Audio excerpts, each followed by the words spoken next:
saya tulis.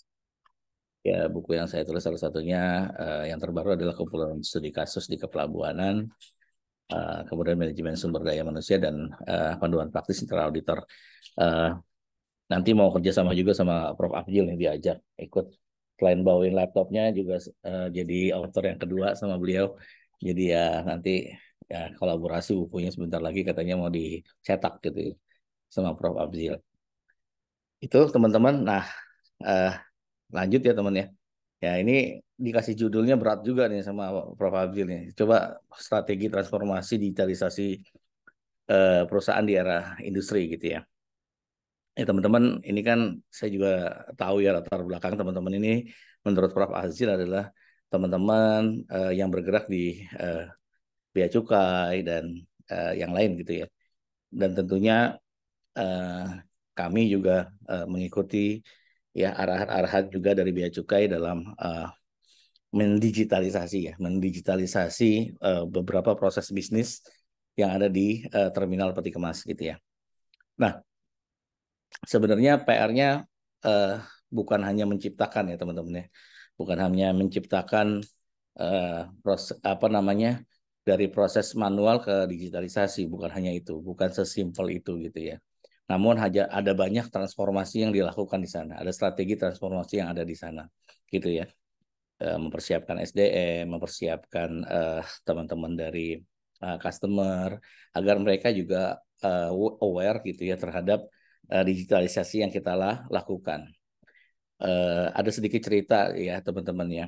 Mungkin sebelum COVID kita sudah menciptakan digitalisasi ya sebelum COVID karena isu sebelum COVID adalah isu-isu terkait dengan digitalisasi. Ya, di era industri 4.0 itu hadir sebelum sebelum COVID kalau kita ingat ya, sebelum COVID gitu ya. Kemudian tambah lagi ada COVID tantangannya. Nah, ketika kita mendigitalisasi proses gitu ya teman-teman, sebelum COVID semacam kita berinvestasi tapi tidak berdaya guna, tidak 100% optimal ya dalam hal uh, implementasinya ya. Membangun sistem digitalisasi berhasil, tapi implementasinya tidak berhasil karena sebelum COVID orang masih senang senang datang ke kantor untuk melakukan transaksi gitu ya. Masih senang datang ke tempat ya untuk melakukan transaksi. Kalau dulu kan kita senangnya datang ke hotel kemudian kita bayar gitu ya. Kalau sekarang kan ngapain kita ke hotel dulu, kita cari apa namanya availability-nya di mana yang availability tempatnya ya baru kita ke hotelnya ya kita bayar kemudian kita ke hotel ya. Sama ke pelabuhan juga seperti itu. Ke terminal juga gitu ya. Terminal peti kemas juga begitu. Ya dulu sebelum ada Covid orang datang tuh ke terminal gitu ya untuk melakukan transaksi gitu ya. Kita padahal udah bikin mobile mobile mobile transaction gitu ya, tapi mereka maunya manual aja, maunya datang aja gitu ya.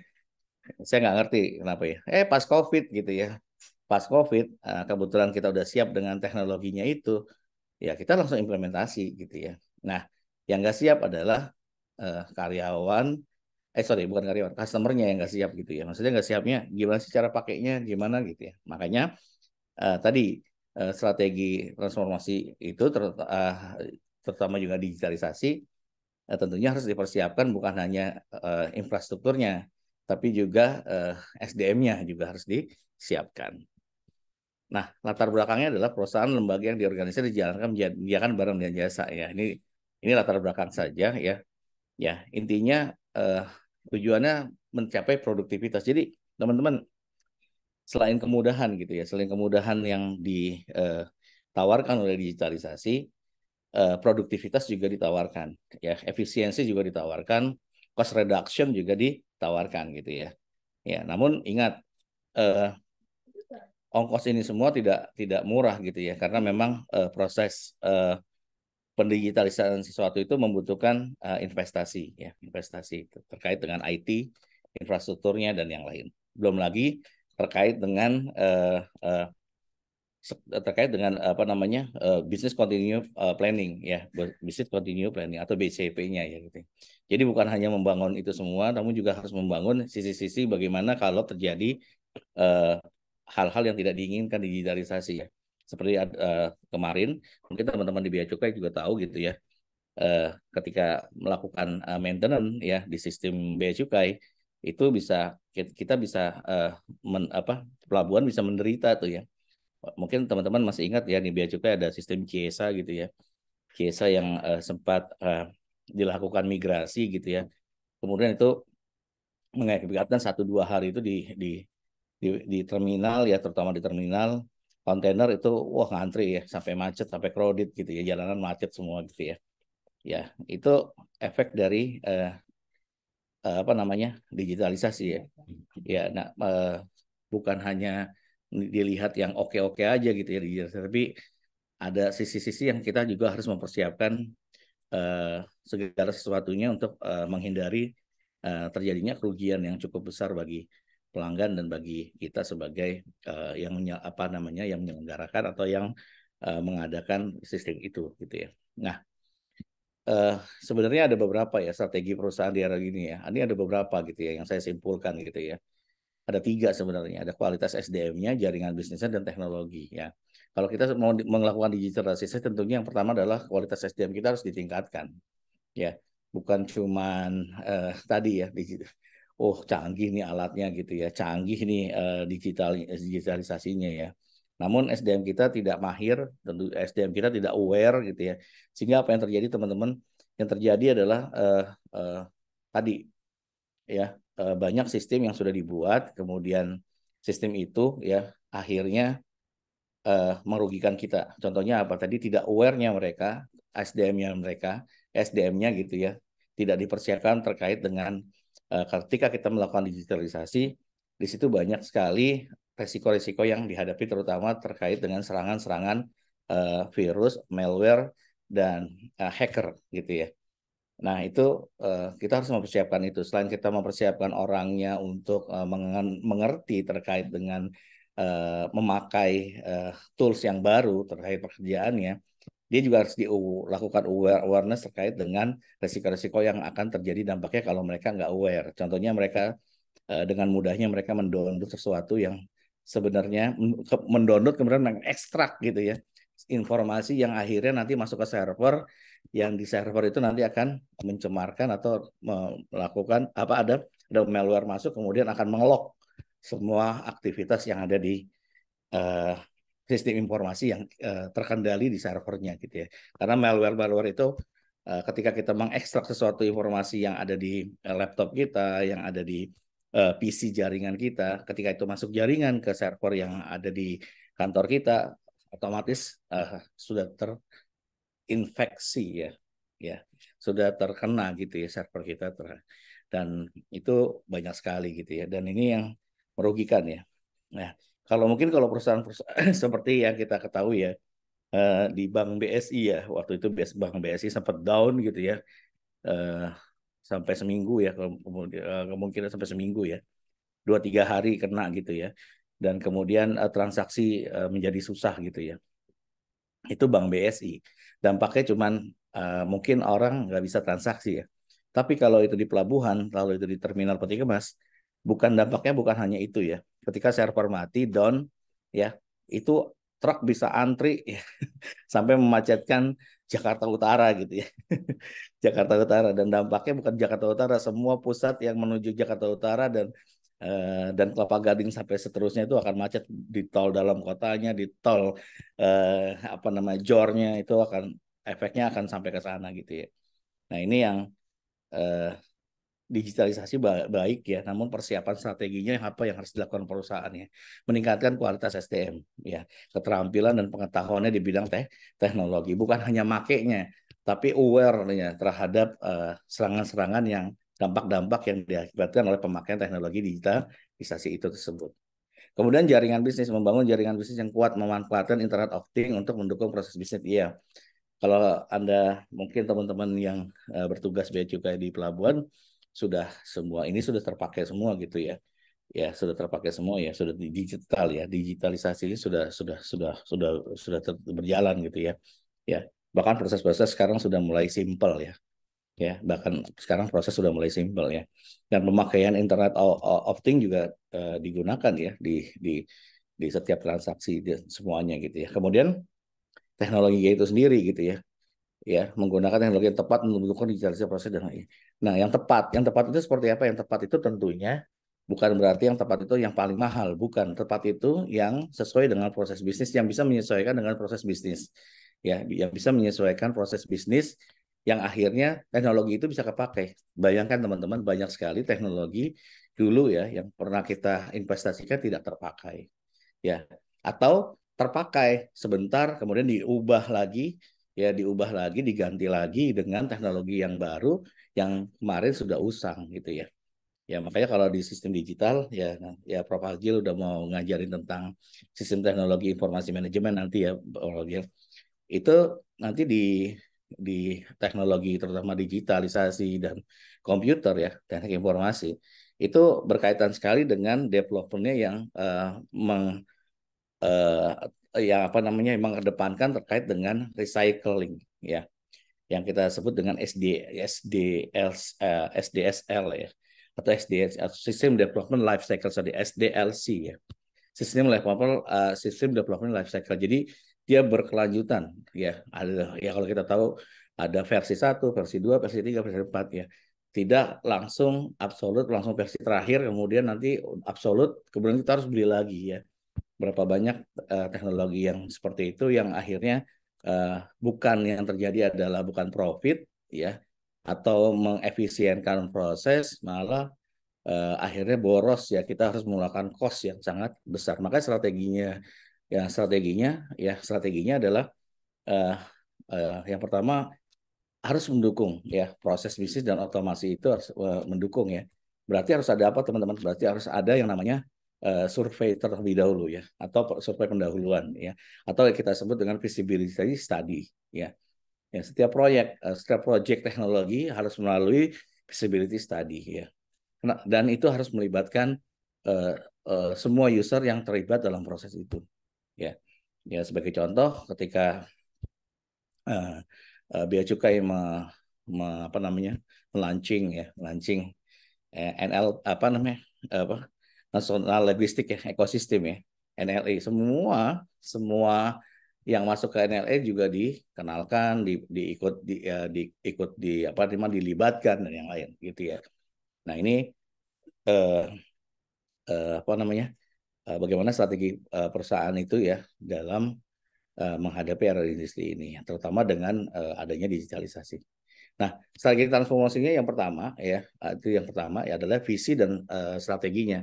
Membuat peta visi ya. Jadi kalau Anda mau membangun digitalisasi, kaitkan antara visi dari IT Anda ya dengan visi yang ada dengan visi roadmap yang dibawa oleh perusahaan ya.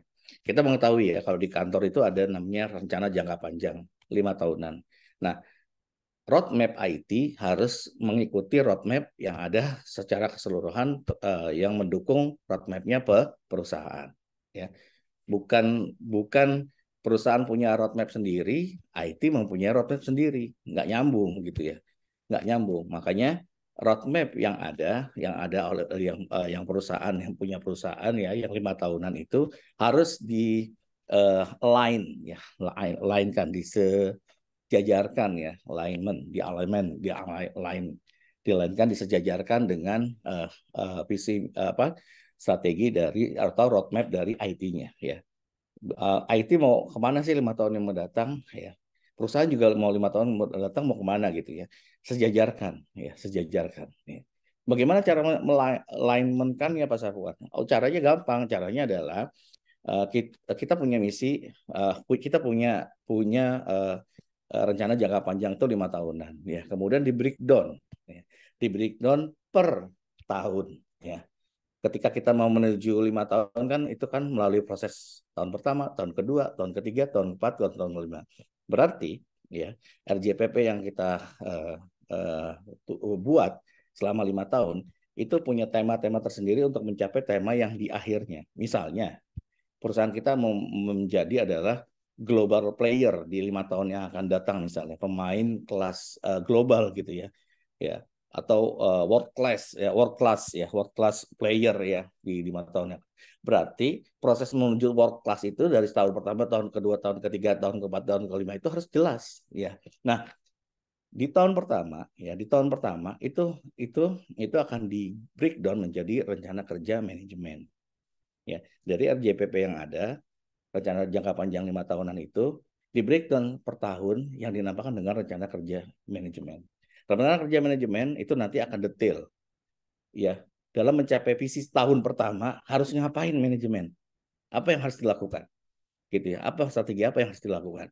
Ini sekaligus mengalainkan antara SDM dan mengalainkan rencana dari IT gitu ya, dari konten, proses, organisasi, dan teknologi, dan SDM. Kemudian transformasi, mengembangkan strategi transformasi digital yang mendetail untuk mengimplementasikan transformasi digital jangka pendek ya. Jadi ada yang jangka panjang dan ada yang jangka pendek. Ya kalau kita ngeliat roadmapnya IT pun 5 tahun mendatang mau ngapain? Kok harus 5 tahun Pak Safwan? Iya. Kenapa? Karena itu terkait dengan investasinya nanti. Terkait kita mau ngapain 5 tahun yang akan datang. Ya, upaya-upaya apa yang mau dilakukan oleh perusahaan untuk menjawab tadi. Kalau kita mau jadi world class player atau global player, ya harus ngapain nih? Ya, IT-nya 5 tahun yang akan datang. Dari tahun pertama, tahun kedua, tahun ketiga, tahun keempat. Mau ngapain? Itu yang disebut dengan transformasi. Ya. Kemudian ada implementasi digitalisasi ini yang ada di perusahaannya. Yang pertama adalah proses atau digitalisasi itu harus meningkatkan produktivitas. Kenapa? Karena dengan digitalisasi ya kita sudah mengeluarkan investasi infrastruktur ya, baik itu server dan yang lain. Kita juga sudah menginvestasikan teknologinya itu sendiri yang menggantikan proses-proses yang manual gitu ya. Contohnya adalah misalnya berapa banyak ketika kita mengadop sistem teknologi informasi gitu ya, digitalisasi, berapa banyak biaya-biaya yang kita bisa save. Contohnya biaya ATK misalnya, alat tulis kantor yang berupa kertas misalnya. Berapa banyak tuh kita bisa meng-save ya. Yang tadinya kantor kita butuh 100 rim dalam per bulan misalnya, dalam per bulan untuk transaksi-transaksi gitu ya. Ternyata dengan digitalisasi, dengan pakai QR code, dengan pakai QRIS, dengan pakai apapun itu gitu ya, transaksinya berupa digital gitu ya, itu sudah mereduce cost gitu ya. Jadi implementasi digitalisasi yang ada di kantor itu harus meningkatkan produktivitas ya, bukan malah menurunkan produktivitas. Kalau menurunkan produktivitas berarti ada something wrong di sana ya. Yang tadi bisa jadi tidak tepat dalam mengimplementasikan digitalisasi itu sendiri gitu ya. Kita bisa ukur nanti dengan memakai digitalisasi, dengan menerapkan digitalisasi, berapa cost yang kita bisa save, berapa produktivitas yang tadinya lambat menjadi cepat prosesnya. Contoh, misalnya ketika kita melakukan pembayaran, ya harus melalui beberapa pintu. Tapi ketika dengan digitalisasi, dengan login tertentu, ya dengan login dan yang lain-lain, kita sudah bisa melakukan save waktu, save uang, biaya, ya. Dan yang gak kalah pentingnya adalah isu-isu terkait dengan digitalisasi ini ya, meningkatkan upaya kita terkait dengan sustainability, terutama yaitu save di environment-nya. Berapa banyak kita men-save ya, tidak memakai kertas ketika kita melakukan digitalisasi sehingga kita bisa men-save bumi. Kita bisa men-save tidak memakai kertas yang dimana bahan pokok dari kertas itu adalah kayu dari hutan gitu ya. Ini berapa banyak yang kita bisa saving gitu ya. Bukan hanya terkait kinerjanya, tapi terkait dengan sustainability, environment-nya. Ya, kita bisa mendukung itu. Kemudian apalagi transformasi ya, mengimplementasi digitalisasi, melakukan transformasi segala aspek organisasi mendapat dampak maksimal ya. Seluruh hal yang bisa kita pakai ya dengan digitalisasi ya, itu mentransformasi seluruh aspek ya, dari SDM ya. Tadinya kita misalnya sekarang ketika kita sakit misalnya, kita harus merembes obat gitu ya ke kantor dengan melalui manual, datang ke kantor menunjukkan itu kemudian kita kasih hard copy-nya. Sekarang udah nggak perlu hard copy lagi ya, pakai PDF langsung nanti dari rumah sakit akan kirim ya, kwitansi dan yang lain, bukti transaksi dari rumah sakit ke SDM tempat kita bekerja, sehingga nanti reimbursement-nya secara otomatis akan dilakukan oleh SDM gitu ya. Itu dari sisi SDM misalnya.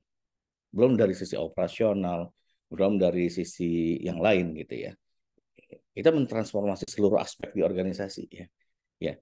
Walaupun tantangannya tadi ya adalah tantangannya adalah orang-orang akan melihat ternyata dengan bantuan digitalisasi ya ada efek bahwa terlihat pegawai kita menjadi load-nya menjadi rendah ya. Load-nya menjadi rendah gitu ya. Kenapa? Karena sudah dibantu oleh proses-proses di digital ya. Ini harus hati-hati dan harus cermat ya. Harus cermat. Ketika kita mengimplementasikan digitalisasi, hitung juga cost dari SDM-nya gitu ya.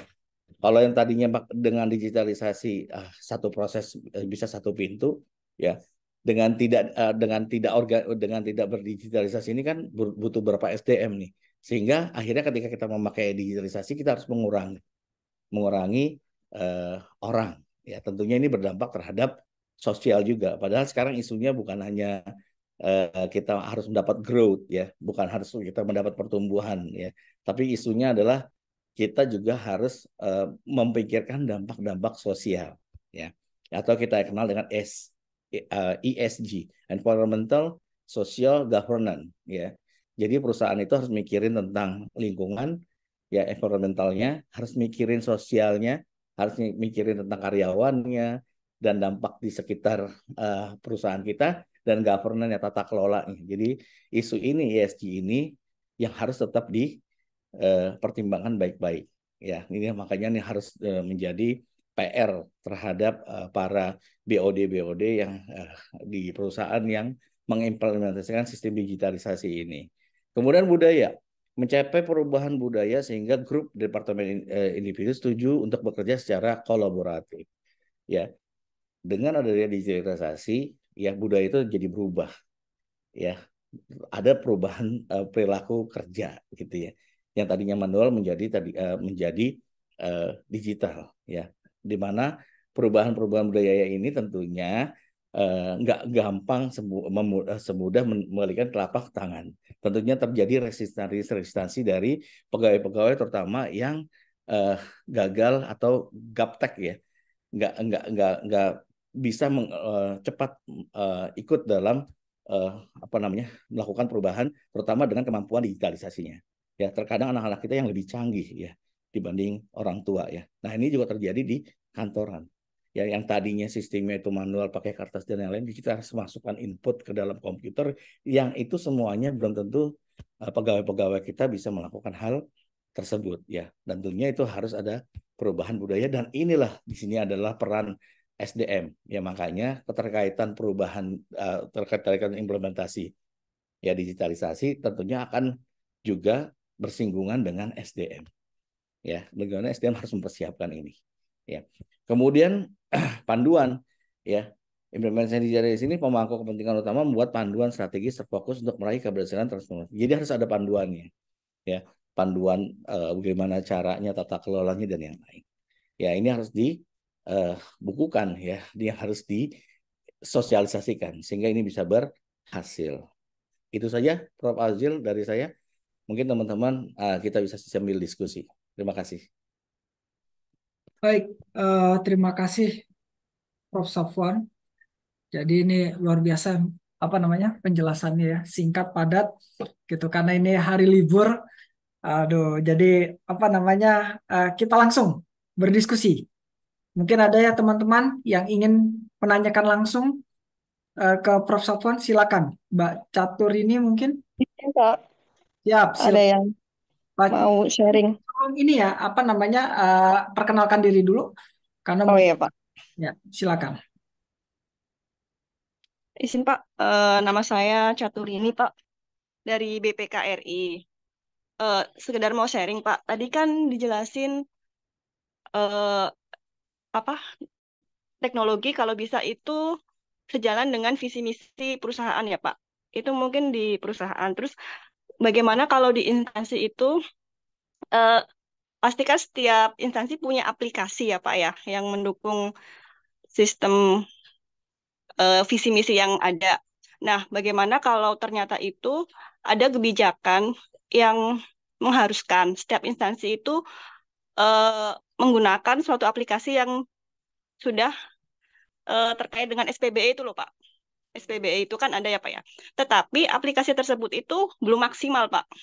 Belum maksimal untuk dimanfaatkan Pak. Banyak menu-menu yang kurang sesuai. Terus padahal di instansi yang kita punya itu udah punya aplikasi yang lebih baik, yang lebih bagus gitu. Tapi karena regulasinya harus menggunakan aplikasi yang dibikin oleh SPBE itu, eh, jadi strateginya bagaimana ya Pak ya? Kita tetap menggunakan tapi ternyata itu belum maksimal atau bagaimana ya Pak ya? Kalau menurut Prof dengan permasalahan seperti itu apa yang harus kita hadapi, Pak?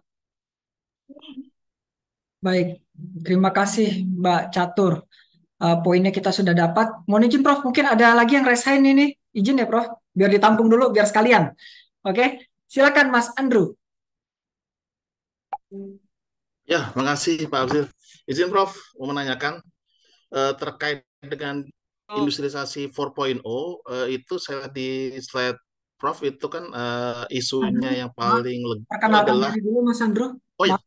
nama Iya. saya Andrew Suryatanto Prof dari pajak Prof dari KPP Migas Prof, Minyak dan Gas Bumi. Kembali lagi terkait industrialisasi 4.0 yang saya tahu, yang saya pahami Prof, ya, tolong dikoreksi jika salah, itu kan isu utamanya digitalisasi ya Prof ya. Sedangkan sekarang ini sudah ada isu terbaru mengenai AI, Prof. Nah, AI ini apakah dia pengembangan dari Industri 4.0 atau sebenarnya itu kita sedang menuju ke 5.0 dengan adanya AI ini, Prof. Dan apa yang perlu kita antisipasi dengan adanya isu ini, Prof? Karena jujur ya, Prof, di kami pun sudah ada mulai pelibatan AI dalam sistem kami. Dan beberapa waktu lalu saya pernah ikut ini, Prof, influencer Raymond Ching. Di situ dia menyampaikan bahwa siap-siaplah kita ini semua untuk belajar AI karena kedepannya AI yang akan digunakan di dunia ini. Nah, untuk itu mohon pencerahannya Prof. Apa yang perlu kita antisipasi terhadap isu AI ini, Prof? Terima kasih, Prof. Baik, terima kasih Mas Andrew. Terakhir Mas Cacu, silakan. Ya, Assalamualaikum warahmatullahi wabarakatuh. Mohon izin Waalaikumsalam. Pak Afzil, Prof. Safwan. Izin Pak terkait ini kebetulan kan mengenai insan kepelabuhanan kalau kita lihat dari Mas Cacu, LPI. perkenalkan diri dulu. Mas Oh Cacu. iya, mohon maaf. Mohon maaf Pak, saya Cacu dari Bea Cukai Pak. Ini terkait kepelabuhanan Pak, manajemen strategiknya itu kan kalau kita lihat dari LPI sendiri itu sepertinya sudah ada bukti nyata ya Pak terkait pergeseran 4.0 ini di mana LPI itu kan meskipun Indonesia peringkat turun, tapi kalau kita lihat di logistik performance index-nya itu di custom dan di masalah infrastruktur kepelabuhanan itu naik poin sedikit meskipun secara overall peringkat LPI kita turun. Nah, yang saya ingin tanyakan Pak, seperti kemarin Prof. Afzil pernah menyampaikan untuk bisa strategik yang bagus itu kan harus loncat ya Pak, loncat tangga. Nah, sedangkan kita dalam hal ini LPI kita masih ketinggalan jauh dengan negara ASEAN, sedangkan kalau kita lihat strategik negara kita ini sudah bagus ya Pak. Nah, dari beberapa poin yang disampaikan Prof tadi itu kira-kira inhibitor atau obstacle terbesarnya itu di apa sih Pak di negara kita ini Pak? Apakah SDM, apakah terlalu tinggi bahasanya tadi, atau infrastruktur kita yang masih kurang atau apanya Pak? Makasih Bapak, mohon izin. Baik, terima kasih. Ada 3 penanya, Bapak, dari Mbak Caturini, Mas Andrew, dengan Mas Cacu. Silakan, Prof. Safwan. Ini nanyanya berat-berat ya. Praktisi kalau nanya nih tega banget gitu ya. Tentunya. Tapi nggak apa-apa ya, coba jawab ya, mudah-mudahan bisa ya. Kalau nggak bisa ya namanya manusia ya. Pasti ada kurangnya. Nah, ini sudah ada aplikasi ya. Kira-kira sudah ada aplikasi yang dibangun oleh internal. Namun ada instruksi dari pusat untuk memakai aplikasi yang dibuat oleh pusat atau organisasi tertinggi di atas perusahaan kita gitu ya. Kalau di kami adalah holding misalnya. Holding memaksa kami misalnya menggunakan tadinya kami menggunakan Oracle gitu ya. Tiba-tiba holding mintanya SAP gitu ya.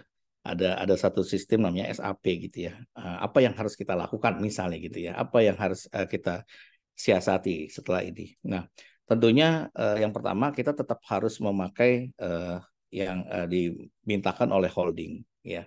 Kenapa sih? Pertanyaannya kenapa sih? Pertanyaannya jawabannya adalah karena itu akan memudahkan holding ya untuk melakukan konsolidasi gitu ya. Ya, jadi jawabannya kita harus walaupun menu-menunya belum sempurna, iya, walaupun menu-menunya belum sempurna, tapi kita tetap harus mentaati ya holding atau organisasi yang di atas kita gitu ya, karena memang itu sudah masuk ketentuan, kita nggak boleh nggak harus pakai gitu ya, nggak harus pakai gitu ya. Nah, gimana sistem kita yang ada di dalam nih, Pak Sapuan? Gimana sistem kita? Sistem kita menjadi backup sistem ketika nanti sistem yang holding itu mati misalnya atau mengalami trouble. Tetap kita harus pakai backup gitu ya. Dan ini adalah resiko di luar dari pembangunan aplikasi yang telah kita bangun, Bu, gitu ya, Bu Catur. Kenapa? Karena kita tadinya tidak pernah memikirkan ya ada holding yang meminta kita untuk memakai aplikasi yang sudah dibuatkan oleh mereka ya. Atau kita waktu itu belum diberitahu gitu ya. Ketika teman kita membangun sistem kita internal, kita nggak dikasih tahu ya. Kemudian apa jalan keluar yang lain ya? Bisa nggak itu diintegrasikan ya? Ya bisa, ada nggak interface yang bisa menjawab bahwa aplikasi itu bisa digunakan lagi gitu ya. Kita bisa ada interface ya. Jadi kita pakai punya kita gitu ya. Tapi semua data terekod masuk ke dalam sistem yang dipakai atau yang dimintakan untuk kita pakai dari pusat gitu ya. Bisa nggak ini kita integrasikan? Kalau ini kita nggak bisa integrasikan atau kita nggak bisa interface di sini, kita tidak ada interface yang bisa masuk, terpaksa kita harus memakai aplikasi yang dimintakan pemerintah. Adapun menu-menu yang kurang harus dikonsultasikan dengan pusat ya. Kenapa? Karena itu akan merugikan transaksi-transaksi yang ada di kita gitu ya. Ya namanya given gitu ya, given gitu ya, given software dari pusat ya kita tetap harus pakai gitu ya, nggak bisa enggak gitu ya, karena memang itu sudah ketentuan. Tujuannya yakin baik ya, karena tujuannya untuk memudahkan konsolidasi gitu ya. Ya kemudian software yang kita punya ya jangan dibuang gitu ya, itu menjadi backup system kalau nanti terjadi mati gitu ya, jadi mati ya. Dan ini menjadi PR kita bersama ya, di mana sebenarnya di Indonesia itu kita semangat mendigitalisasi semua bisnis proses ya. Namun kita lupa ya di departemen kita sendiri ya kita tidak pernah melakukan integrasi itu ya. Ya SDM punya software sendiri ya. Kemudian operasional punya software sendiri gitu ya. Terus bagian-bagian yang lain keuangan punya aplikasi sendiri ya, sehingga yang tadinya silo-silo meja sekarang menjadi silo-silo aplikasi ya, menjadi silo-silonya aplikasi ya.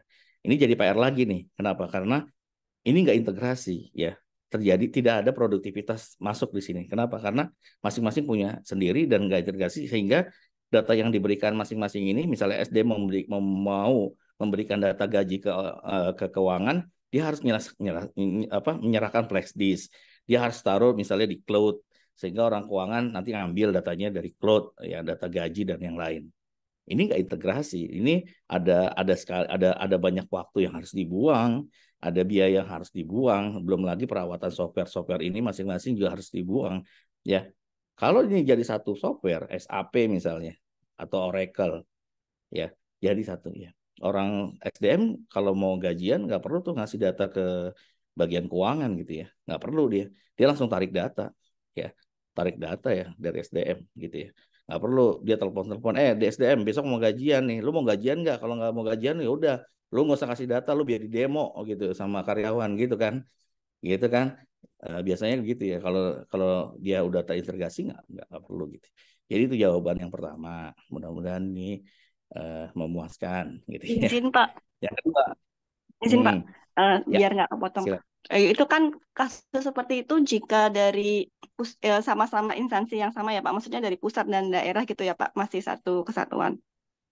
Nah, hal ini jika ternyata aplikasi pengampunya itu bukan di instansi yang sama gitu Pak. Jadi karena ada apa yang SPBE itu, terus kan ada beberapa aplikasi yang dibangun sama pemerintah, ada yang semuanya harus menggunakan tersebut. Saat ini kan baru 2 aplikasi yang di launching gitu Pak.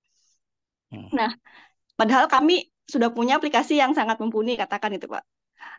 Eh, tapi dipaksa untuk menggunakan aplikasi yang sudah di launching ini gitu. Nah, yang jadi kendala kami ini memang belum sempurna, dan kalau kita tidak menggunakan aplikasi yang sudah di launching ini, kita terhambat dengan pengembangan aplikasinya, Pak, karena tidak disetujui anggaran untuk mengembangkan aplikasi tersebut karena dianggap sama gitu, Pak. Begitu sih, Pak. Jadi kesulitannya seperti itu, Pak. Kalau yang tadi, mungkin tadi yang Pak Safwan itu kan kalau dari pusat ke apa maksudnya instansi di bawahnya gitu ya, Pak, yang masih satu perusahaan yang sama gitu, Pak. Kendalanya Ya, seperti itu, Pak. ya sebenarnya sebenarnya gini, Bu. Seperti yang tadi ya, ada peraturan yang harus memakai ya. Contoh kalau di kami ya, kalau di kami kan ya kalau di kami kan memang aplikasi hampir sama kalau memang jenis perusahaannya sama ya, Bu ya.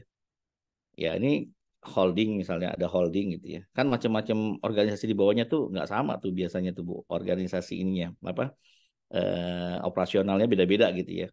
Ya, paling yang bisa disamakan misalnya keuangannya, misalnya SDM-nya bisa nyatu, misalnya. Ada operasionalnya mungkin yang nggak sama ya, yang nggak sama. Ini nggak bisa nih, biasanya nggak bisa disatukan ya, nggak bisa disatukan. Cuman ada interface-interface yang nanti bisa memudahkan pengambilan data dan yang lain. Iya, kalau udah organisasi yang pemerintah mengharuskan memang agak sulit ya Bu ya untuk dihindari ya. Ya, cuman tadi itu ya untuk jalan keluarnya bisa nggak nih ada interface yang masuk ke sana sehingga tidak dibuang juga ya aplikasi yang sudah dibangun oleh apa namanya inspektorat atau bagian apa departemen-departemen yang berbeda dari yang tadi ya ditentukan oleh pemerintah. Ya, kalau ada interface-nya, alhamdulillah gitu ya. Jadi nggak kerja 2 kali. Tapi kalau nggak ada interface-nya, ya nanti tinggal direncanakan seperti apa ya. Namun tadi ya agak sulit ya ini solve-nya karena memang terkadang itu ya. Kalau yang bangun pusat kan dia nggak nggak survei ke seluruh instansi di bawah yang berlainan gitu ya. Dia Iya, nggak Pak. ya itu sulitnya. Padahal tadi di sistem informasi itu kan pertama harus visibility tadi gitu ya. Ini software ini dipakai untuk siapa gitu. Gunanya untuk apa gitu kan. Ya, ke siapa gitu ya. Ternyata kalau harus dipaksakan, ya dipaksakan ke organisasi yang bukan, yang tidak masuk cover dari visibility study tadi ya repot gitu ya Bu ya. Repotnya. Nah, namun tadi jalan keluarnya sudah karena itu udah instruksi pemerintah, cari jalannya adalah bisa nggak ya ada interface yang bisa uh, menjawab itu ya. Walaupun kita udah punya software yang paling bagus, kalau pemerintah nggak mau, tetap ya Bu ya. Kita harus menurut pada yang lebih atasnya lagi. Itu sih Bu, memang Ya, agak pelik baik, ya. Pak. Karena itu Iya, Pak. kebijakan Bu ya, karena itu kebijakan, jadi agak pelik gitu. Namun tetap harus cari jalan keluar, tidak ngebuang uang gitu ya yang sudah software yang sudah dipakai, cari interface gitu. Cari interface-nya, jalan keluarnya itu. Itu sih dari saya bisa jawabannya. Baik, Mungkin Pak. Terima mungkin kasih. kurang sempurna, tapi mudah-mudahan dari harus dipikirkan juga tuh ya nanti bapak-bapak yang setelah sekolah di Labora kemudian jadi pejabat tinggi gitu ya, ketika melakukan kebijakan ya investasi software itu nggak murah gitu ya. Nah, kalau ada gagal paham terkait ini ya bisa jadi ya kebijakan yang dilakukan akhirnya boros ya. Ya uang negara bisa dipakai-pakai yang nggak tepat gitu ya. Ya ini nanti bapak-bapak, ibu-ibu yang nanti jadi pejabat tinggi ya, ini sekali lagi harus memikirkan dampak dari kebijakannya terkait dengan implementasi digitalisasi karena nggak murah gitu ya. Karena selain merubah merubah pola proses bisnis, nanti akan merubah juga ya terkait infrastrukturnya. Di situ akan mahal lagi gitu ya. Ya, Kegagalan dalam proses digitalisasi itu akan salah satunya adalah membuat collab satu perusahaan. Ini hati-hati gitu ya. Investasi yang gagal di IT itu bisa collab perusahaan gitu ya. Itu hati-hati gitu ya. Makanya mudah-mudahan nanti kalau jadi pemangku kebijakannya itu harus lebih bijak ya, menghitung dampak ya. Itu dari saya, Bu Catur. Kemudian Pak Andre, AI ke semua nih Pak Andre, bahkan ke para dosen lagi dibuat pusing dengan AI gitu ya. Tapi kalau saya pribadi ya terkait dengan AI, gimana cara mengcombine-nya. AI ini adalah keniscayaan, nggak bisa kita hilangkan ya Pak Andre ya. Nah, adapun sikapnya adalah tidak serta-merta ya. Bahkan di kalau industri 5.0 ya, di mana di Jepang itu malah mengharmonisasikan antara manusia dengan teknologi jatuhnya. Silakan dibaca ya. Teknologi industri 5.0 di Jepang yang banyak sekarang diadop gitu ya. Justru mengharmonikan ya antara otomasi atau dengan peran-peran komputer dengan human-nya gitu ya, karena tetap bagaimanapun juga komputer tidak punya perasaan seperti kita gitu ya, tidak ada touch ya tidak ada perasaan, nggak punya feeling ya, nggak punya rasa mereka gitu ya, tetap harus ada sentuhan manusianya ya untuk menjadi sempurna gitu ya. Nah itu yang gimana nih kalau untuk caranya untuk apa namanya dalam arti jalan keluar ya biar ini bisa teratasi dengan AI yang sekarang sudah menjalar ke seluruhnya. Tentunya negara akan berpikir bahwa AI ini tidak serta-merta akan dipakai keseluruhan. Kenapa? Karena akan berdampak terhadap tenaga kerja, di mana tenaga kerja kita ya nanti teman-teman yang ahli ekonomi di sini ya yang belajar tentang ekonomi makro, tenaga kerja itu akan mempengaruhi itu ya. Ya tenaga kerja kita akan mempengaruhi ya, pengangguran itu akan mempengaruhi PDB ya. Ya, apakah Indonesia mau gitu ya? Indonesia mau tuh ya peringkatnya turun lagi gitu ya, karena PDB-nya tadi gitu ya. Ya pendapatannya yang rendah dibandingkan dengan yang negara-negara yang lain gitu ya. Nah ini apakah seperti itu? Dan saya yakin sih enggak ya, karena memang proses AI ya kalau kita lihat dari pelabuhan saja ini Pak Andreo ya, di pelabuhan saja itu masih jauh dari kata bisa kita implementasikan. Bahkan kita lagi merangkak robotik aja masih belum bisa kita menyampaikan sana gitu ya. Kita masih tahap otomasi gitu ya. Kita masih tahap industri 4.0 gitu ya, dan itu kita masih merangkak-rangkak ya. Kenapa karena merangkak-rangkak? Karena tidak mudah ya mengimplementasikan, karena berkaitan keseluruhan instansi gitu ya. Bukan hanya di pelabuhan saja, tapi di seluruh instansi yang berperan di dalam pelabuhan. Ada berapa tuh ya lembaga yang masuk ya, 20 atau berapa 20 lembaga yang ada di Indonesia yang berkecimpung, yang kalau kita lihat di National Logistic Ecosystem itu ya, itu banyak sekali lembaga pemerintahan yang masuk ke dalam pelabuhan gitu ya, yang walaupun kalau dwelling time masalah yang disalahin pelabuhan.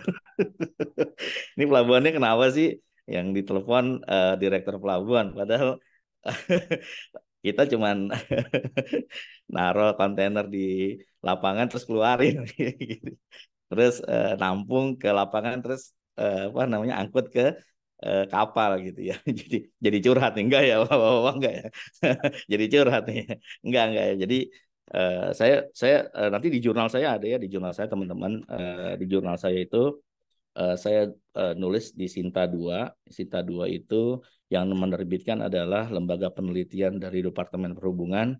Di situ saya membahas tentang kontribusi Pelindo dalam upaya menurunkan biaya logistik nasional. Jadi di situ jurnalnya menceritakan bagaimana ternyata siapa sih sebenarnya yang berperan di dalam dwelling time itu, dan porsinya Pelindo itu di mana sih gitu. Porsinya Pelabuhan Indonesia itu ada di mana sih dalam hal biaya logistik nasional gitu ya.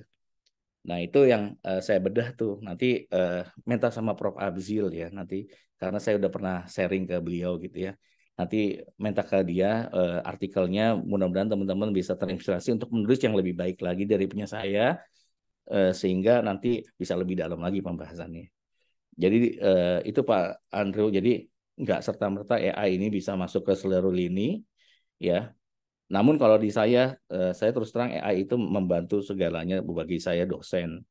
Dan mahasiswa saya nggak mengharamkan pakai AI. Saya bilang sama mahasiswa saya, silakan pakai AI tapi kalian mengerti. Itu Pak Andrew. Silakan pakai AI untuk membantu Anda proses belajar, tapi Anda diusahakan mengerti ya maksudnya gitu. Nah itu yang dan kalau mereka nyari di AI, saya kalau nulis UTS namun UAS, saya nggak bilang gitu. Ceritakan menurut pendapat kalian gitu. Jadi itu nggak ada di AI itu. Jadi masing-masing bisa. Kalau di AI bisa sama semuanya. Tapi kalau di pendapat masing-masing kelihatan tuh kalau di AI bisa sama tuh. Ntar kita lihat oh nih ada 2-3 orang nih yang pakai AI gitu. Jadi kalau menurut pendapat Anda jelaskan menurut pengertian saudara silakan. Nah itu agak beda tuh ceritanya analitiknya ada beda tuh. Ya masing-masing orang punya bahasa yang berbeda. Jadi itu ya Mas Andrew ya. Jadi nggak terlalu menjawab secara total tapi mudah-mudahan arahnya ke sana sih jawabannya. Ya, makasih Prof. Dan ya, sama-sama. Ini nggak memuaskan nih Mas Andrew ya, tapi nggak apa-apa. Jadi PR saya juga nih pertanyaannya. Kemudian yang terakhir ini yang lebih sulit lagi gitu ya nanyanya nih. Jadi tadi di mana sih sebenarnya faktornya gitu ya, Pak ini ya. Di mana sih bottleneck-nya gitu ya? Kok eh, eh, permasalahan ini kok masih aja gitu ya kita secara peringkat bagus gitu ya, tapi secara nah untuk diketahui ya baru-baru ini ya, baru-baru ini dari seminggu yang ini beritanya nih ya, ternyata biaya logistik kita udah turun jadi 14% kalau nggak salah gitu ya. Coba dicek, research di berita-berita ya. Menteri Investasi itu udah bilang bahwa kita biaya logistik kita udah sekarang udah 14%. Terlepas dari ini euforia atau enggak, saya nggak tahu gitu ya.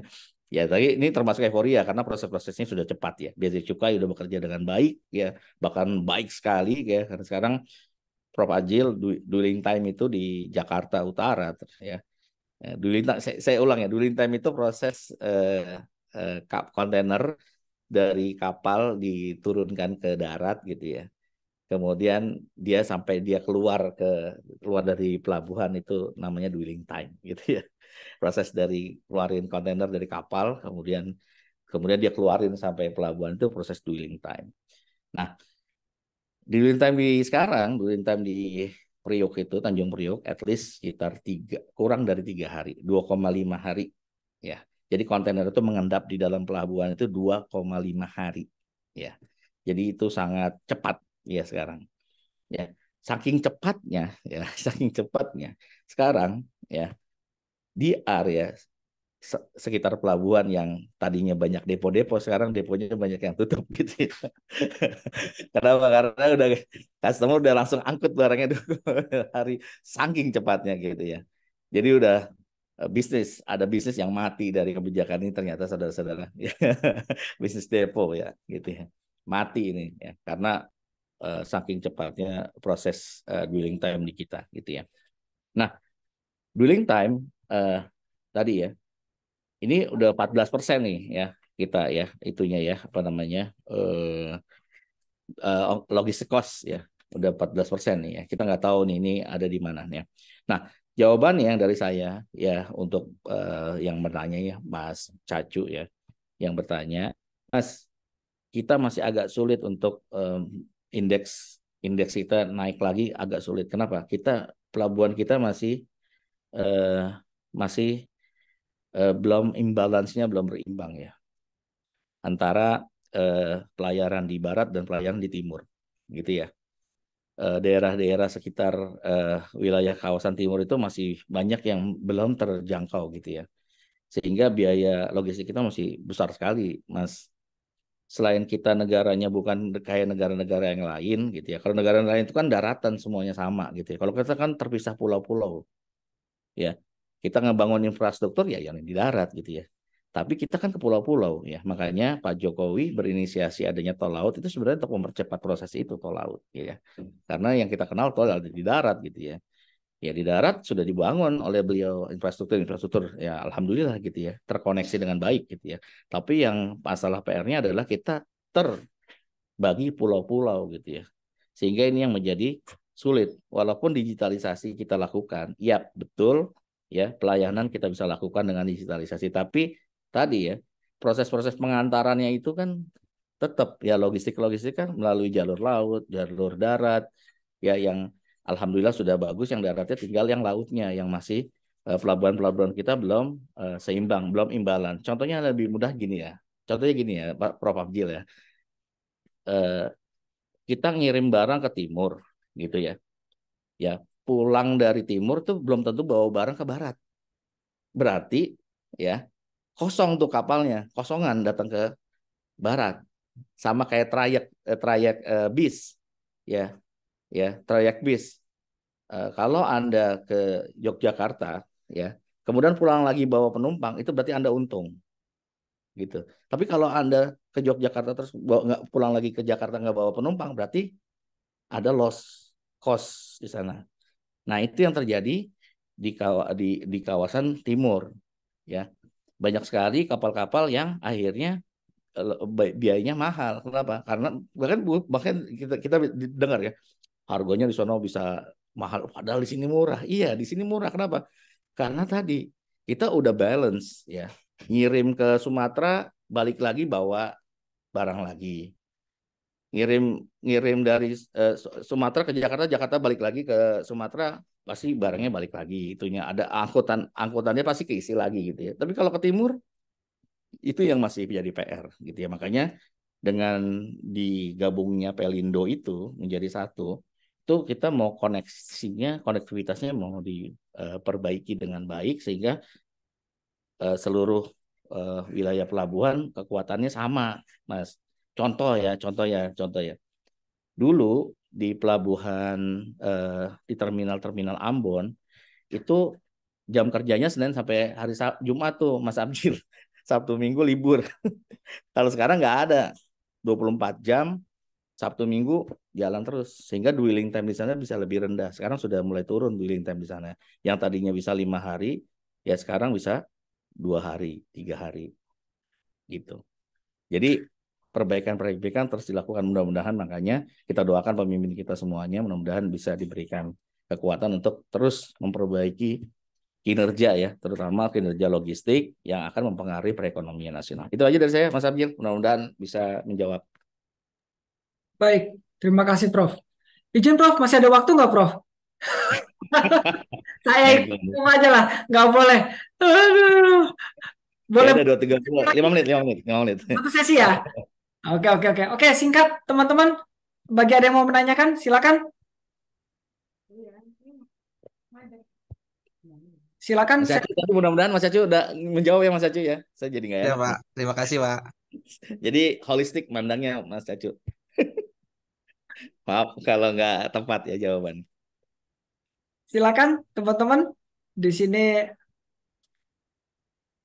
bagi yang ingin berdiskusi dengan Prof. Safwan. Izin Prof, kalau nggak ada, mau nambah Prof. Oke, Oh ya, tambahin boleh, dengan senang Mas hati. Andrew. Setelah Tadi Mas Andrew mungkin. Oke, silakan. Setelah Mas Andrew, kayaknya Mas Budi Saputra udah mau ngomong ini. Silakan Mas Andrew. Singkat ya Mas ya Andrew. Prof, ya terkait dari 2,5 hari itu Prof, kan tadi mematikan depo. Nah itu juga ada potensi mematikan repot nggak Prof? Karena kebetulan saya tempo hari itu pernah secondman di Bea Cukai Cikarang. Itu terus terang teman-teman Bea Cukai itu udah ekspektasi besar Prof untuk dry pot yang di Cikarang Prof. Jadi info dari teman Bea Cukai itu membangun kanwil sebenarnya Prof itu. Untuk kanwil, tapi ternyata ekspektasinya di luar harapan kok sepi gitu. Jadi akhirnya berubah menjadi kantor pelayanan gitu. Nah untuk itu gimana Pak? Itu untuk dry pot itu bakal mematikan seperti depo juga atau gimana Pak? Itu aja Prof, terima kasih Pak. Iya, saya saya belum meneliti sampai sana, tapi kenyataannya sudah sepi. Jadi ya mudah-mudahan bukan efek dari itu ya kebijakan ya. Tapi kan nggak bisa ya kita bilang mudah-mudahan karena bukan hal yang lain ya, bukan karena dwelling time ya mudah-mudahan ya. Tapi patut diduga sih ya Mas Andrew ya, karena memang efeknya ke sana sih. Efeknya kan kemana-mana. Tentunya gini ya, dengan efeknya ini kan, namun kan PR besar kita kan sudah terjawab ya. 2,5 hari ini kan menjadi standar gitu ya. Menjadi standar yang ini menjadi biang keladi ya. Kalau dibilang ini biang keladi dari apa namanya ongkos logistik kita yang mahal ya. Ini kan sudah mulai tercapai, buktinya jelas sekarang sudah mulai menjadi dari 24 yang tadi saya teliti di tahun 2023, ongkos logistik nasional kita 24% ya dari PDB itu. Sekarang sudah menjadi 14%. Alhamdulillah gitu ya. 10% penurunannya ini menjadi alhamdulillah. Tapi mudah-mudahan ini real ya, angka real 14. Tapi nggak mungkin pemerintah mengeluarkan state 14%, tapi kalau nggak ada angka yang real nggak mungkin, nggak berani karena memang ini kan berdasarkan data dan fakta gitu ya. Dan ini alhamdulillah berarti kan peran-perannya sudah masuk walaupun ada sisi-sisi yang tereliminasi gitu ya, yang terdampak gitu ya. Mudah-mudahan nanti driver jadi yang lain nanti ininya ya, ada improvement di tempat di bidang yang lain ya, karena juga kita juga mensupport karena kan sekarang sudah tolnya sudah masuk ke Cibitung ya Pak Andreo ya, dari Priok udah langsung ke Cibitung ya, yang itu memangkas ongkos dan memangkas kemacetan gitu ya. Ya itu kita udah sampai ke Cibitung gitu. Jadi mudah-mudahan dengan infrastruktur yang sudah jalan dengan baik yang menjadi PR gitu ya, menjadi PR kita gitu ya. Dan sekarang dwelling time udah 2,5% ya. Mudah-mudahan teman-teman yang terdampak ini bisa bangkit lagi ya. Bisa bangkit lagi untuk apa ya, mendiversifikasi ya produk usaha yang lain gitu ya Mas Andrew ya. Karena memang efek dari satu kebijakan pasti akan berefek kepada yang lain gitu. Nggak mungkin enggak ya. Walaupun saya belum punya data nih Mas Andrew, ini menjadi challenge saya nih untuk penelitian nih Mas Andrew. Karena saya lagi fokus penelitiannya ke logistik gitu ya Mas Andrew ya. Logistik jadi di Mas kalau ada yang mau ikut penelitian logistik kontak saya gitu ya. Saya dengan senang hati ya. Ya apa Prof Abzil juga lagi ngantri tuh. Ayo Prof barengan gitu. Saya bilang tapi saya nggak bisa bayar Prof Abzil nih gitu ya. Nggak apa-apa ya Prof Abzil ya. Tapi dia katanya ya udah saya mau ikut Prof aja ya. Udah nggak apa-apa. Ayo kita peneliti bareng-bareng gitu ya tentang. Ini menarik nih nanti Mas Andre kalau mau ikut penelitian dengan saya ya terkait dengan ini ya. Karena ini memang Cikarang Dry Port ini potensi ya. Tapi sayang kalau sampai mati gara-gara ada efek dari ini ya. Walaupun Itu saya Prof, datanya belum. itu saya lihat tuh investasi luar biasa Prof. Jadi dia punya rel eksklusif Prof. Dia Iya. ada infrastruktur Ya. seperti itu. Iya, kemarin kan saya ikut saya diundang oleh KAI ya, eh, supply chain. Jadi komunitas supply chain Indonesia itu ngadain seminar yang disponsori oleh KAI gitu ya. Di mana di situ ada Cikarang Dry Port tuh ikut gitu ya. Dan tadi ada bener ada eksklusif ya Mas ya, Mas Andre ya. Nah itu nanti akan ya mudah-mudahan nanti ada proyek-proyek yang lain yang bisa kembali menggeliat lagi untuk teman-teman yang terdampak ya. Bahkan bukan teman-teman yang terdampak, kami pun terdampak loh, Pak Endro dan Mas Cucu ya. Kami itu terdampak juga terminal peti kemas ya. Dengan dwelling time yang cepat diambil, berarti ya ada ya ada pendapatan kami yang hilang yaitu pendapatan storage ya, penumpukan lapangan. Jadi kami juga terdampak. Tapi bagi kami ya sudah nggak apa-apa. Yang penting PR-nya selesai gitu ya. Dwelling time dibanding kita dikejar-kejar terus. Nih biang keladi dwelling time nih, Koja gitu, JCT gitu, ya. Tanjung Priok. Daripada kita digituin terus itu nggak apa-apa lah. Ya tapi terdampaknya adalah storage, revenue storage kami yang tergerus gitu ya karena para para cargo owner udah langsung angkut kontainernya 2 hari udah hilang, kontainer udah hilang. Jadi kalau main ke terminal peti kemas aja ya itu lapangan udah kosong bisa main bola, nggak perlu 60% lagi yornya gitu ya, yornya nggak perlu 60% lagi, itu udah kosong. Jadi itu tuh mudah-mudahan jawabnya nanti ya, walaupun saya belum punya data nih nanti bagus tuh untuk dijadikan apa namanya penelitian tuh dampak penurunan dwelling time terhadap perusahaan-perusahaan di sekitaran Tanjung Priok. Wah keren banget tuh. Itu udah judul tuh. Udah, itu bungkus itu penelitian. Iya kan? Itu Kita udah siap, jadi penelitian tuh. saya Nah, siap nimbrung lah bagian ketik-ketik saya lah. kalau Prof. Arjil udah mau nimbrung berarti udah hampir 90% berhasil. Gitu ya Mas Andro ya. Nanti kalau ada data deh nanti kita sambil. Saya belum Masih berani Prof. dan juga belum menghitung adanya efek impact dari Dwilington. Ya, jangan-jangan ada impact yang lain terkait dengan kebijakan-kebijakan yang lain. Ya. Baik, terima kasih Prof. Safwan. Ini menarik ya. Ini kalau waktunya Prof. Safwan ini nggak bisa cukup berapa jam ini, harus 3 jam, 4 jam gitu ya. Harusnya kita mulai dari jam 6, pas pas buka langsung gitu ya. Aduh. Cuma ini karena kita hari libur juga, Prof. Kita maklum nih, teman-teman juga luar biasa nih. Sekarang 65. Ya. 65 totalnya. Jadi antusiasme teman-teman, wah ini saya apresiasi meskipun hari libur. Jadi ini sebetulnya tuh kita apa namanya salah nggak tahu tanggalnya atau gimana. Di tanggalan saya tuh hari Rabu liburnya. Tapi SKB 3 Menteri keluar ternyata hari Kamis. Saya bingung juga. Ini yang salah tanggalan atau yang ini? Tapi ya udahlah. Ya, ada hikmah. Kalau Prof. Abdul kalau butuh sekretaris, saya masih mau gitu ngelamar gitu. Bawa-bawain laptop Prof. Abdul. Bingung bayarnya, Prof. Harus pakai dolar kalau Prof ini. Kagak. Oke. Siap. Izin Prof. Gimana Prof? Kira-kira waktunya saya manut Prof aja. Ya, kalau saya mau pamit karena penggemar saya udah banyak yang nunggu. Nggak bercanda-bercanda. Ini keluarga pada nungguin. Siap, siap. Jadi Prof sebelum Prof pamit nih biasalah saya memberikan oleh-oleh cenderamata. Wah, cenderamata dari teman-teman Laura. Ya mudah-mudahan ini Terima bisa menambah kasih. umnya Prof. Makasih karena ini ya penting. Makasih banyak Prof. Abdul. Siap, siap Prof. Jadi ini apa namanya saya menyampaikan dari teman-teman Yayasan Labora dan lain-lain apresiasi di tengah hari libur Prof berkenan mengisi dan sharing gitu loh.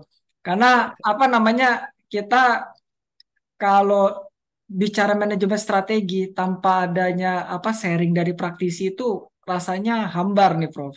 Karena kalau cuma teori, teman-teman saya kasih slide udah selesai gitu kan, buku udah gitu. Tapi kalau apa namanya dari langsung aplikatifnya dari langsung pelakunya, wah ini luar biasa nih. Makanya tadi diskusi kalau nggak di stop ini bisa sampai jam 10 ini. Ya. Baik, Prof. Terima kasih waktunya. Saya ucapkan, saya mohon maaf dalam memandu kegiatan pada malam hari ini apabila ada hal-hal yang kurang berkenan. Demikian, Prof. Izin. Mungkin Saya ada duluan ya. Saya teman-teman terakhir closing statement. ya teman-teman terima kasih atas kehadirannya di hari libur ini dan mau mendengarkan tadi paparan yang ya nggak terlalu dalam dan memang mungkin terbatas ya. Mohon dimaafkan ya. Seperti biasa kalau memang ada kontak mau kita ngobrol ya terkait dengan aktivitas di pelabuhan dan yang lain, silakan nanti mungkin Prof. Abdul bisa memberikan nomor kontak saya ke teman-teman, kita bisa diskusi. Dan terima kasih pertanyaannya bagus-bagus ya, teman-temannya bagus-bagus dan itu juga menjadi masukan untuk saya lebih gali lagi informasi yang bisa untuk menjadi jawaban ya. Jadi PR ya, banyak PR-nya nih saya terhadap teman-teman. Demikian teman-teman, kalau ada kata-kata yang salah mohon dimaafkan ya. Saya akhiri, saya izin pamit, saya kembalikan ke Prof. Arjil. Silakan Prof.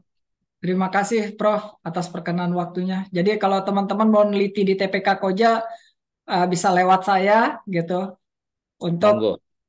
kita salurkan ke Koja. Gitu ya Prof. Monggo.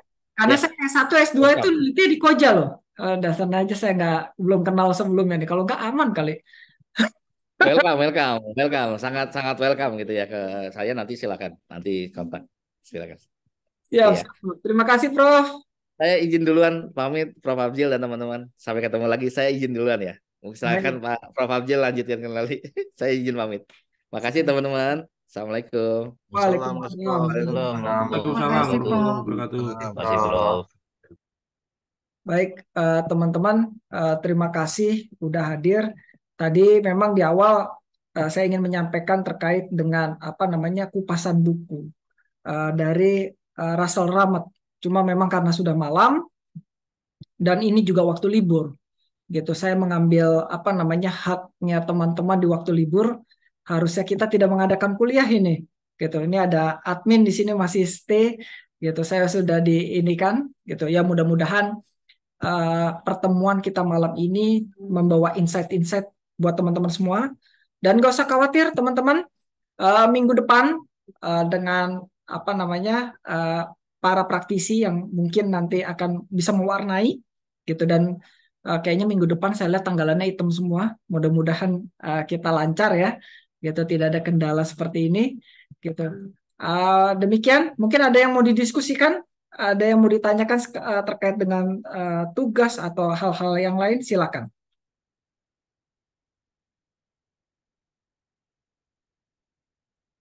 Oke, baik. Kalau tidak ada, saya akhiri pertemuan kita, gitu.